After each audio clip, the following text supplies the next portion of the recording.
ఈరోజు ఈ మీడియా సమావేశం ముఖ్యంగా మీ అందరికి కూడా తెలుసు, ప్రతి వారం మేము అభ్యర్థులందరం కలిసి, అభ్యర్థులతో పాటు ఇన్ఛార్జీలందరం కలిసి మేము కోఆర్డినేషన్ మీటింగ్ పెట్టుకొని ప్రతి వారం కూడా మేము ఒకసారి మేమందరం కలిసి మీడియాని ఉద్దేశించి మాట్లాడాలని చెప్పి నిర్ణయించడం జరిగింది. ఇప్పటి నుంచి అది వారంలో ఎన్నిసార్లు అవసరం పడినా కూడా అన్నిసార్లు అయినా కూడా మేము మీడియా సమావేశం నిర్వహిస్తాం. మరి ప్రతిపక్షాలు ధీటుగా సమాధానం చెప్పి మా బీఆర్ఎస్ పార్టీ అభ్యర్థుల యొక్క విజయానికి సమిష్టిగా మేము ఏ రకంగా పనిచేస్తా ఉన్నాం అనేది కూడా, దాంతోపాటుగా మరి వచ్చే అంశాలని కూడా మీ దృష్టికి తీసుకురావడానికి కూడా మీడియా సమావేశాలు కూడా ఏర్పాటు చేస్తూ ఉంటాం. ఈ మీడియా సమావేశం ద్వారా మీ మిత్రులందరికీ కూడా కొన్ని విషయాలు తెలియజేయాల్సిన అవసరం ఉంది. మిత్రులారా, నిన్న మరి మా పాలేరు శాసనసభ్యులు మరి మా అభ్యర్థి కందాల పెంగిరెడ్డి గారు ఒక అద్భుతమైన బ్రహ్మాండమైన మరి ప్రజా బహిరంగ సభని అక్కడ ఏర్పాటు చేసి మరి ఒక ప్రచారం ఖమ్మం జిల్లాలో ప్రచారానికి ఒక మంచి ఊపునిచ్చే విధంగా ముఖ్యమంత్రి గారి సమావేశాన్ని ఏర్పాటు చేసి దాన్ని విజయవంతం చేసినందుకు వారి యొక్క మరి క్యాడర్ అందరికి కూడా మేము అందరం కలిసి వారికి అభినందనలు తెలియజేస్తూ, నిన్న ముఖ్యమంత్రి గారు వచ్చినప్పుడు చాలా పెద్ద ఎత్తున ప్రజల నుంచి వచ్చిన రెస్పాన్స్ చూసి ముఖ్యమంత్రి గారు మాట్లాడిన ప్రసంగం, దాంట్లో వారు తీసుకున్న అంశాలని అవన్నింటినీ కూడా ప్రజలు పెద్ద ఎత్తున రిసీవ్ చేసుకున్నారు. ఎస్పెషల్లీ మన మేనిఫెస్టోలో పెట్టిన మరి విషయాలు ఏవైతున్నాయో, రైతు బంధు సాయం పెంచేదాన్ని కానీ, లేకపోతే ఆసరా పెన్షన్ సాయం పెంచేదాన్ని కానీ, లేకపోతే సౌభాగ్యలక్ష్మి 3,000 రూపాయలకు సంబంధించి కానీ, గ్యాస్కి సంబంధించి 400 రూపాయల సిలిండర్ విషయంలో కానీ, ఇట్లాంటి విషయాల్లో ముఖ్యమంత్రి గారు చెప్పినప్పుడు కూడా అద్భుతమైన స్పందన వచ్చింది. అట్లనే మరి రైతు బంధు ఉంచాలా వద్దా, లేకపోతే మన ధరని ఉంచాలా వద్దా అని ప్రజలను అడిగినప్పుడు వారి నుంచి వచ్చిన స్పందన కూడా అద్భుతంగా ఉంది. ఏదైతే కాంగ్రెస్ పార్టీ నాయకులు ఉత్తమ్ కుమార్ రెడ్డి గారు దళిత బంధు, రైతు బంధు లాంటివి ఆపాలని చెప్పినప్పుడు వాటికి సంబంధించి కూడా ప్రజల నుంచి మరి సమాధానం రాబట్టినప్పుడు కూడా పెద్ద ఎత్తున మరి వారికి మరి ఆ మద్దతు లభించిన విషయం కూడా మీరు చూసే ఉంటారు. మిత్రులారా, నిన్న ముఖ్యమంత్రి గారు ఒక విషయాన్ని స్పృశించడం జరిగింది. అది ఈ జిల్లాలో మరి ఇద్దరు నాయకులు గతంలో బీఆర్ఎస్ పార్టీలో ఉన్నప్పుడు బీఆర్ఎస్ పార్టీకి ఏ రకంగా నష్టం చేశారు, వారికి బీఆర్ఎస్ పార్టీ లేదా కేసీఆర్ గారు ఏ రకంగా వారికి లాభం చేశారు, ఎవరికి సాయపడ్డారు, ఎవరికి ద్రోహం చేశారనే విషయం అనేది చాలా క్లియర్గా నిన్న ప్రస్ఫుటంగా తెలియజేయటం జరిగింది. అది మాట్లాడిన విషయంలో ముఖ్యమంత్రి గారు అన్న మాట ఏంటంటే, 2014లో తుమ్మల నాగేశ్వరరావు గారు నా చేతిలో ఓడిపోయినప్పుడు వారిని ఇంట్లో కూర్చొని ఉంటే తీసుకొని వచ్చి మంత్రిని చేసి ఎమ్మెల్సీని చేసి మధ్యలో వచ్చిన బై ఎలక్షన్స్లో మరి వారికి పాలేరులో బై ఎలక్షన్లో పోటీ చేసే అవకాశం ఇచ్చి అందరూ వచ్చి కూర్చొని 4 మంత్రులు 40 మంది ఎమ్మెల్యేలు అప్పుడున్న టీఆర్ఎస్ పార్టీకి సంబంధించిన శ్రేణులందరూ వచ్చి కూర్చొని నీకు అద్భుతమైన మెజారిటీని ఇవ్వటం జరిగింది.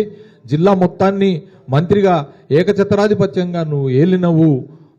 నీకు ఏం అన్యాయం చేసిండు కేసీఆర్, ఏం అన్యాయం చేసిండు టీఆర్ఎస్ పార్టీ, నీకు అప్పుడు ఏం అన్యాయం చేసిందని చెప్పి నువ్వు ఇవాళ కేసీఆర్ నాకు అన్యాయం చేసిండని చెప్పి అంటున్నావు అని చెప్పి వారు అడగటం జరిగింది బహిరంగ సభ ద్వారా. ఈ విషయంలో తప్పేం లేదు కదా. ఒక జిల్లా మంత్రిగా ఉండి తను వారు మొత్తం ఒక టీం లీడర్గా ఉండి జిల్లాలో అందరినీ గెలిపించాల్సిన వ్యక్తి, ఆయనతో పాటుగా అందరూ ఓడిపోయిన విషయాన్ని ఆయన గుర్తు చేస్తూ పార్టీకి ఎవరు అన్యాయం చేశారు, ఎవరి వల్ల ఎవరికి నష్టం జరిగింది అనేది వారు అడిగిన విషయం. మరి అందులో ఏమీ అనుమానం లేదు, అందులో ఏమి శశబిషలు కూడా లేవు. కానీ అది ఉన్న ఎంత క్రిస్టల్ క్లియర్గా ఉన్న విషయాన్ని ప్రస్తావిస్తే దానికి నిన్న వారు ఒక ప్రెస్ నోట్ పంపారంట, దానికి ఒక వాయిస్ కూడా పంపారు. ఎంత నీచానికి దిగజారుతా ఉన్నారంటే, ఇవాళ పదవుల కోసం అని చెప్పి మీరు మరి అధమ స్థాయికి పడిపోతూ ఉన్నారు. మీకున్న ఎక్స్పీరియన్స్కి కానీ లేదా మీకున్న రాజకీయ నేపథ్యానికి కానీ 40 సంవత్సరాలు రాజకీయం చేసి ఇవాళ కేసీఆర్ గారి గురించి నువ్వు మాటలు చూస్తూ ఉంటే దెయ్యాలు వేదాలు వల్లించినట్టుకుంది. చాలా బాధాకరం. అంత లబ్ధి పొంది 2014లో ఖమ్మంలో నా చేతిలో ఓడిపోయిన తర్వాత ఒకవేళ కనుక నీకు మంత్రి పదవి ఇచ్చి ఉండకపోతే ఇవాళ రాజకీయాల్లో నువ్వు రిటైర్ అయ్యి 10 సంవత్సరాలు, ఒక దశాబ్ది కాలం అయిపోయి ఉండేది కాదు. కానీ ఆ రోజు ఆయన తన పాత సహచరుడు అని చెప్పి తీసుకోవడం జరిగింది. దానికి వారు ఏమంటారు, ఆ రోజు నీకు ఒకటే ఎమ్మెల్యే గెలిచిండ్రు, లేకపోతే నీకు ఎవరున్నారు ఇక్కడ నేను తీసుకొచ్చినా అంటే, నువ్వు ఒక మాట గుర్తుపెట్టుకోవాలా, ఉద్యమ సమయంలో నువ్వు లేవు, ఉద్యమం నడపలేదా కేసీఆర్? 14 సంవత్సరాలు ఉద్యమం ఉన్నప్పుడు జై తెలంగాణ అని చెప్పి మొత్తం రాష్ట్రాన్ని దేశాన్ని ఏకం చేసి అన్ని పార్టీలు ఒప్పించిను. అట్లాంటి వ్యక్తి నీ 10 మంది జెడ్పీటీసీలు లేకపోతే 20 మంది ఎంపీపీలని సర్పంచ్లను తీసుకొచ్చిన నీ మీద పార్టీ ఆధారపడి అధికారంలోకి వచ్చిందని నేను అడుగుతా ఉన్నా. 2014లో అధికారంలో వచ్చినా 2018లో అధికారంలోకి వచ్చినా కూడా నీ వల్ల కేసీఆర్ అధికారంలోకి రాలేదు. కేసీఆర్ వల్లనే మీకు అధికారం వచ్చి మంత్రి పదవి అనుభవించినావు. ఆ విషయం మీరు మర్చిపోయి మాట్లాడుతూ ఉన్నారు. ఇంకో విషయం హాస్యాస్పదం ఏంటంటే ముఖ్యమంత్రి గారి కంటే ఈయనంట మంత్రి పదవి ఇప్పించిండంట. ముఖ్యమంత్రి గారికి ఈయన కేసీఆర్ గారికి ఈయన మంత్రి పదవి ఇప్పించడం ఏంటండి? కేసీఆర్ గారు ఈయన ఇద్దరు కలిసి రాజకీయాల్లోకి ఒకేసారి వచ్చారు. ఆ విషయం నామా గారికి బాగా చెప్తారు. 2003లో 1983లో ఎన్టీ రామారావు గారు పెట్టిన పార్టీలో వారిద్దరు కూడా పోటీ చేశారు. ఇద్దరు కూడా 83లో ఓడిపోయారు. 85 నుంచి మరి కేసీఆర్ గారు పోటీ చేసి ఇవాళ వరకు అప్రతిహతంగా ఒక్కసారి కూడా ఓడిపోలేదు. కానీ మీరు 10 ఎన్నికల్లో 5 ఎన్నికల్లో మీరు ఓడిపోయారు. జనాంతోని ఎన్నోసార్లు తిరస్కరించబడ్డారు. మీరు కేసీఆర్ గారికి మంత్రి పదవి ఇప్పించడం అనేది హాస్యాస్పదం. అది ఎన్టీ రామారావు గారు వారికి ఉన్న కేసీఆర్ గారికి ఉన్న మరి కార్యదక్షత ప్లస్ ఆయనకున్న మరి నాలెడ్జ్, దానికి ప్రజల్లో ఉన్న ఆదరణకి వారిని పిక్ చేసుకొని వారికి మంత్రి పదవి ఇవ్వడం జరిగింది. లేదా చంద్రబాబు నాయుడు గారు వారైనా ఇచ్చిండొచ్చు. కానీ మీరు ఇప్పించడం ఏంటి? మీరేమైనా మంత్రా, ముఖ్యమంత్రా, లేదా పార్టీకి ఏమైనా అధ్యక్షులా? కేసీఆర్ గారిని తులనాడే విధంగా ఇంకొక విషయం కూడా చెప్తా ఉన్నాను. నిజంగా 2018లో మీరు చెప్పిన విధంగానే ఆయన మనకి క్యాండిడేట్లకి మరి టికెట్లు ఇవ్వటం జరిగింది. మీరు చెప్పిన విధంగానే మీ ఇద్దరు నాయకులు ఈరోజు అవతల పార్టీల నుంచి పోటీ చేస్తున్న వాళ్ళు మీరు చెప్పిన విధంగా కేసీఆర్ గారు ఆ రోజున మరి వ్యక్తులకి అవకాశం ఇచ్చారు. కానీ మీరు పరస్పరం ఆయన వ్యక్తుల్ని పొడుచుకొని చంపుకున్నారు, ఓడిచ్చారని చెప్పి కేసీఆర్ గారు 5 సంవత్సరాల క్రితమే చెప్పడం జరిగింది. మరి 5 సంవత్సరాలు మీరు ఉన్నారు కదా, ఇందులోనే ఉన్నారు కదా. కేసీఆర్ గారు ఇవాళ మీకు నిరంకుశంగా కనపడుతున్న కేసీఆర్ గారు కనపడుతున్నారా? ఆయన మాట్లాడే మాటలు ఏంటండి? 2018లోనంట ఆయన ఓడించడం కోసం అనంట, నన్ను మంత్రిని చేయడం కోసం అంట, ఆయన ఓడించడం కోసం అంట కేటీఆర్ గారంట కందాలు ఉపేందర్ రెడ్డి గారికి డబ్బులు పంపించారంట. అసలు కందాలు ఉపేందర్ రెడ్డి గారు ఎవరో కూడా మాకు తెలియదు. ఆయన అభ్యర్థిత్వం అంటే కాంగ్రెస్ పార్టీలో ఆయన అభ్యర్థిత్వం తెచ్చుకున్న వరకు కూడా నాకైతే కందాలు ఉపేందర్ రెడ్డి గారితో అంత పెద్ద పరిచయం కూడా లేదు. మేము డబ్బులు ఇవ్వటం ఏంటంటే ఆయనకి అసలు ఒకవేళ నిజంగానే నిన్ను ఓడించాలి అంటే నీకు అసలు అవకాశం ఇవ్వకుండా టికెట్ ఇవ్వకపోతే అయిపోతాయా? నీకు టికెట్ ఇచ్చి నువ్వు మంత్రిగా చేసి నీకు టికెట్ ఇచ్చి నిన్ను పోటీ చేయించి మళ్ళీ నిన్ను ఓడించడానికి కందాలు ఉపేందర్ రెడ్డి గారికి డబ్బులు ఇచ్చారని చెప్పి ఇంత నీచమైన ఆరోపణలు చేయడానికి నీకు మనసెట్లా ఒప్పిందని నేను అడుగుతా ఉన్నా. ప్లస్ రెండో విషయం, నా బాచుపల్లి మెడికల్ కాలేజ్ మాట్లాడతాడు, నా ఖమ్మం మెడికల్ కాలేజ్ గురించి మాట్లాడతాడు. దాంట్లో భాగస్వాములు అంటాడు. నీకు అసలు అవగాహన ఉందా? ఒక ఎడ్యుకేషనల్ సొసైటీ, ఎడ్యుకేషనల్ ట్రస్ట్లో భాగస్వామ్యాలు ఉండవు. ఆ సంగతి తెలుసా నీకు? అసలుకి వాటాలు ఉండవు. ఆ సంగతి తెలుసా? అందులో లాభాలు లేకపోతే ఈ పంచుకునే ఉండవు. Educational society is a society formed by a group of people with a motive to offer education. అందులో ఎట్లా భాగస్వామ్యాలు, పార్ట్నర్లు ఉంటాయి. మా కష్టార్జితంతో ఆ సంస్థల్ని నిర్మించి శాఖోపశాఖలుగా విస్తరించాలని మేము అక్కడ ఇంకో కాలేజ్ పెట్టినాం. దాన్ని అంటగడతాడు వ్యాపార భాగస్వాములు. ఏం తెలుసాయా నీకు? మేమిద్దరం మిత్రులం, గుండె కోసుకునేంత ప్రేమ ఉన్న మిత్రులను తప్పితే వ్యాపార మరి సంబంధాలు, లావాదేవీలు నువ్వు పెట్టుకుంటామే, మేము పెట్టుకోలే. ఇవాళ నేను చాలా నిజాయితీ పరుణ్ణి అని చెప్తా ఉన్నావు. మరి పాలేరు నుంచి మరి అశరావుపేట దాకా, దమ్మపేట దాటి జంగారెడ్డిగూడెం, కోయలగూడెం దాకా వరుసగా పామాయిల్ తోటలు ఎట్లొచ్చినాయండి? ఎక్కడికి వెళ్ళి వచ్చినాయి నిజాయితీ ఉంటే? ఈ 5 సంవత్సరాలు చెప్పండి. మంత్రికి ముందు నువ్వేంటి, మంత్రి అయిన తర్వాత కేసీఆర్ గవర్నమెంట్లో మంత్రి అయిన తర్వాత నీ పరిస్థితి ఏంటి, నువ్వు ఆర్థిక పరిస్థితి ఏంటి, నువ్వు ఎక్కడికి వెళ్ళిపోయినావు ఆలోచన చేయాలా? ప్రజలకు తెలియదా? ఆ మాత్రం ప్రజలు నువ్వు చెప్పే అబద్ధాలన్నింటినీ నమ్ముతారని చెప్పి అనుకుంటారు. ఖమ్మం జిల్లా ప్రజలకి నీ 40 సంవత్సరాల రాజకీయ జీవితం, నీ ఉన్న సొంత పార్టీలో ఎంతమందిని బొందబెట్టినావు, ఎంతమందిని రాజకీయ హత్యలు చేసినావు అనేది ప్రజలందరూ కూడా ప్రస్ఫుటంగా తెలుసు. కాబట్టి నువ్వు పేలిన అవాకులు చవాకులు లేకపోతే నువ్వు మాట్లాడిన విషయాలు, నీ వల్ల టీఆర్ఎస్ పార్టీ లేదు, నీ వల్ల బీఆర్ఎస్ పార్టీ లేదు గతంలో, నీ వల్ల తెలంగాణ రాలేదు, జై తెలంగాణని అన్నాడు అనలేదు, జై తెలంగాణ అన్నోడిని జైల్లో పెట్టించిన మరి వ్యక్తివి నువ్వు.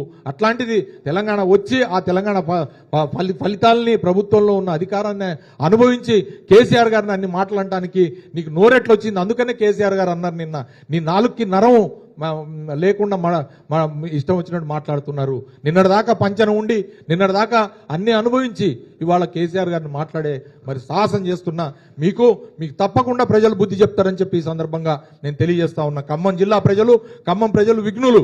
తప్పకుండా మీకు బుద్ధి చెప్తారు. మీరు మాట్లాడే మాటలు, మీరు అరాచక మాటలు మీరు మాట్లాడుతున్నారు. అరాచకం అంటారు. నిన్న కేసీఆర్ గారు క్లియర్గా చెప్పారు.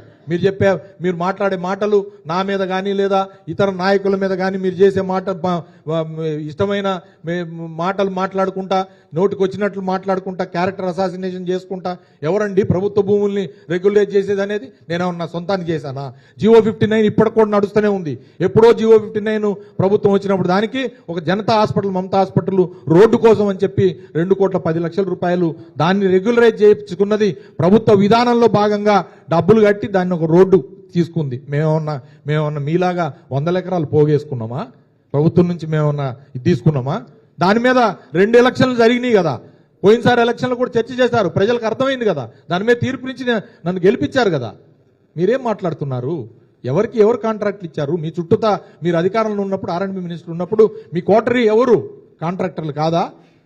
ఇవాళ ప్రజలకి దూరం అయ్యి, ఆ అధికారానికి దూరం అయ్యి, మళ్ళీ ఎన్నడూ లేని విధంగా 2014లో సార్వత్రిక ఎన్నికల్లో ఒక పార్టీ సైకిల్ గుర్తు దాని మీద ఓడిపోయి, 2018 TRS కారు గుర్తు ఆ సార్వత్రిక ఎన్నికల్లో ఓడిపోయి, మూడోసారి కాంగ్రెస్ పార్టీ హస్తం గుర్తు. ఇది మీ నిబద్ధత. దీని గురించి ప్రజలకి మీ గురించి తెలియదా? ఊసర విల్లుల కన్నా ఎక్కువ మీకేం నిబద్ధత ఉందండి? మీరు మార్చే మీ స్టాండ్లు, మీ పార్టీలు, మీకు నిబద్ధతే లేదు. కాబట్టి దయచేసి తెలంగాణ పునర్నిర్మాణానికి సంబంధించి కానీ నీ పాత్ర నిల్. నువ్వు ఎన్టీ రామారావు గారి హయాంలో కానీ లేకపోతే చంద్రబాబు నాయుడు గారి హయాంలో కానీ చిన్న నీటి పారుదలకి మంత్రి ఉన్నావు, మధ్య నీటి పారుదల లేదా మేజర్ ఇరిగేషన్ కూడా మంత్రిగా ఉన్నావు. మరి అప్పుడు ఎందుకో చేయలేదు భక్త రామదాసు? అప్పుడు ఎందుకో చేయలేదు సీతారామ ప్రాజెక్టు? ఇప్పుడు వచ్చి నేను సీతారామ ప్రాజెక్ట్ చేస్తా, ఆ కాళ్ళు కడుగుతా, ఈ కాళ్ళు కడుగుతా. నువ్వేందుకు అడిగేది? ఖమ్మం జిల్లాలో నువ్వు చేసిన ఒక్క ప్రాజెక్టు కూడా మీడియం ఇరిగేషన్ కానీ మేజర్ ఇరిగేషన్ సంబంధించింది లేదు. అది కేసీఆర్ వల్లనే అయింది. కేసీఆర్ భక్త రామదాస్ ప్రాజెక్టుని మరి ఆ రోజున డబ్బులు ఖర్చు పెట్టి తీసుకొచ్చి చేసిర్రు. అయినా సరే ఓడిపోయినావు. నీ కోసం 9 నెలల్లో ఆగమేఘాల చేసిన భక్త రామదాస్ ప్రాజెక్టు అయినా కూడా మరి ఆ కరువును పారదోలినా కూడా ప్రజలు కరువు పారదోలి కళ్ళ నిండా చెరువులను చూశారు. కానీ నీ అహంకారానికి మాత్రం వాళ్ళు మరి బాధపడి నువ్వు అన్న మాటలకి, అక్కడ రైతులు అన్న మాటకి, భక్త రామదాసు ప్రాజెక్టు కింద చెరువులని నింపితే ఒక ఊరు చెరువు నిండకపోతే రైతులంతా వెళ్ళి మా చెరువు కూడా నిండలేదంటే మీ ఊరు వాళ్ళందరూ వెళ్ళి అందులో ఇది చేయండి ఏదో అని చెప్పి అన్న మాట ఏం చేయమన్నాడు అనేది ప్రజలందరికీ తెలుసు. ఎవరన్నా సరే చెప్పాలా. మీ అహంకారం ఏంటనేది పాలేరు ప్రజలు చూశారు, ఖమ్మం ప్రజలు చూశారు, ఖమ్మం జిల్లా ప్రజలు చూశారు. కాబట్టి కేసీఆర్ మీద అవాకులు చవాకులు పేలినా లేకపోతే ఇంకోటి చేసినా తస్మాత్ జాగ్రత్త. తెలంగాణ సమాజం ఊరుకోదు, ఖమ్మం జిల్లా ప్రజలు కూడా ఊరుకోరు. తప్పకుండా ఎన్నికల్లో మీకు బుద్ధి చెప్తారని ఈ సందర్భంగా తెలియజేసుకుంటూ